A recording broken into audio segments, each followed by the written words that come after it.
ನಮ್ಮ ಹಿರಿಯರಾಗಿರ್ತಕ್ಕಂಥ ಮಾನ್ಯ ಸುರೇಶ್ ಕುಮಾರ್ ಜಿ ಅವರು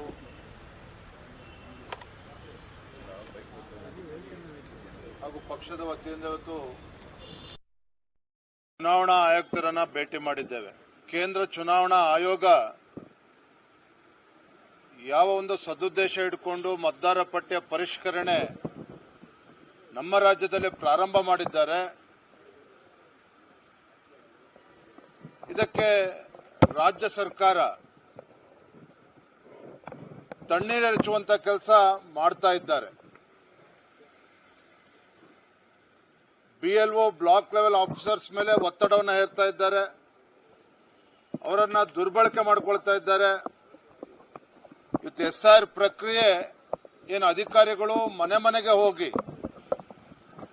ಆ ಪ್ರಕ್ರಿಯೆಯನ್ನ ಪೂರ್ಣಗೊಳಿಸಬೇಕು, BLOಗಳನ್ನ ಇವತ್ತು ಚೌಲ್ಟ್ರಿನಲ್ಲಿ ಕೂರಿಸಿಕೊಂಡು, ಕಲ್ಯಾಣ ಮಂಟಪದಲ್ಲಿ ಕೂರಿಸಿಕೊಂಡು, ಕೆಲವು ಕಡೆ ಮಸೀದಿನಲ್ಲಿ ಕೂರಿಸಿಕೊಂಡು, ಕೆಲವು ಕಡೆ ಶಾಸಕರು ತಮ್ಮ ಕಚೇರಿನಲ್ಲಿ ಕೂರಿಸಿಕೊಂಡಿರ್ತಕ್ಕಂಥ ಉದಾಹರಣೆಗಳು ಕೂಡ ಇವತ್ತು ಚುನಾವಣಾ ಆಯುಕ್ತರ ಗಮನಕ್ಕೆ ನಾವು ತಂದಿದ್ದೇವೆ.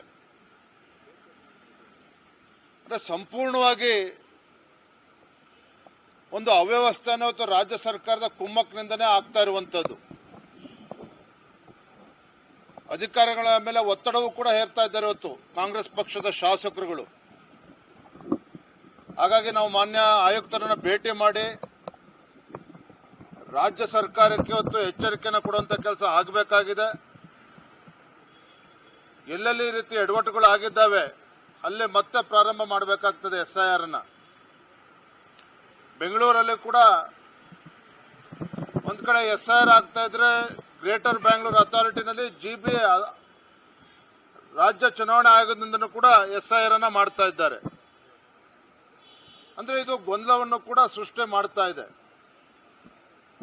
ಸೊ ಒಟ್ಟಾರೆಯಾಗಿ ಕೇವಲ ಬೆಂಗಳೂರು ಮಹಾನಗರದಲ್ಲಿ ಅಷ್ಟೇ ಅಲ್ಲ, ಕರ್ನಾಟಕ ರಾಜ್ಯದ ಬೇರೆ ಬೇರೆ ವಿಧಾನಸಭಾ ಕ್ಷೇತ್ರಗಳಲ್ಲೂ ಕೂಡ ಅಧಿಕಾರಿಗಳನ್ನ ದುರ್ಬಳಕೆ ಮಾಡಿಕೊಂಡು ಒತ್ತಡ ಹೇರಿ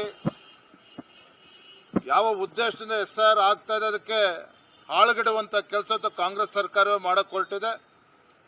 ಇದನ್ನ ತತ್ಕ್ಷಣ ಸರಿಪಡಿಸಬೇಕು, ಚುನಾವಣಾ ಆಯೋಗ ಮಧ್ಯಸ್ಥಿಕೆ ವಹಿಸಬೇಕು ಅನ್ನುವ ಒತ್ತಾಯವನ್ನ ನಾವಿವತ್ತು ಮಾಡಿದ್ದೇವೆ.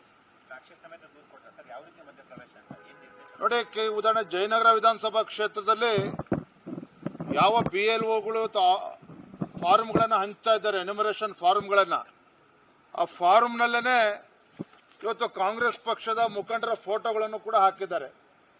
ಇದನ್ನು ಕೂಡ ಚುನಾವಣಾ ಆಯೋಗದ ಗಮನಕ್ಕೆ, ಆಯುಕ್ತರ ಗಮನಕ್ಕೆ ನಾವು ತಂದಿದ್ದೇವೆ.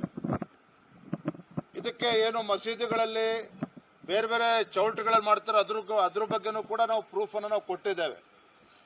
ನಿನ್ನೆಯೂ ಕೂಡ ಚುನಾವಣಾ ಆಯೋಗ ವಿಡಿಯೋ ಕಾನ್ಫರೆನ್ಸ್ ಮಾಡಿ ಎಲ್ಲ ಅಧಿಕಾರಿಗಳಿಗೆ ತಾಕೀತು ಮಾಡಿದ್ರು ಸಹ ಇವತ್ತು ಅದನ್ನೇ ಮುಂದುವರಿಸಿಕೊಂಡು ಹೋಗಿದ್ದಾರೆ. ಹಾಗಾಗಿ ಎಲ್ಲವನ್ನೂ ಕೂಡ ಆಯುಕ್ತರ ಗಮನಕ್ಕೆ ತಂದಿದ್ದೇವೆ. ಅವರು ಬಹಳ ಗಂಭೀರವಾಗಿ ತೆಗೆದುಕೊಂಡಿದ್ದನ್ನು ತತ್ಕ್ಷಣ ನಾವು ಸರಿಪಡಿಸುವಂತ ಕೆಲಸ ನಾವು ಮಾಡ್ತೇವೆ ಅನ್ನುವ ಮಾತನ್ನು ಕೂಡ ಅವರು ತಿಳಿಸಿದ್ದಾರೆ.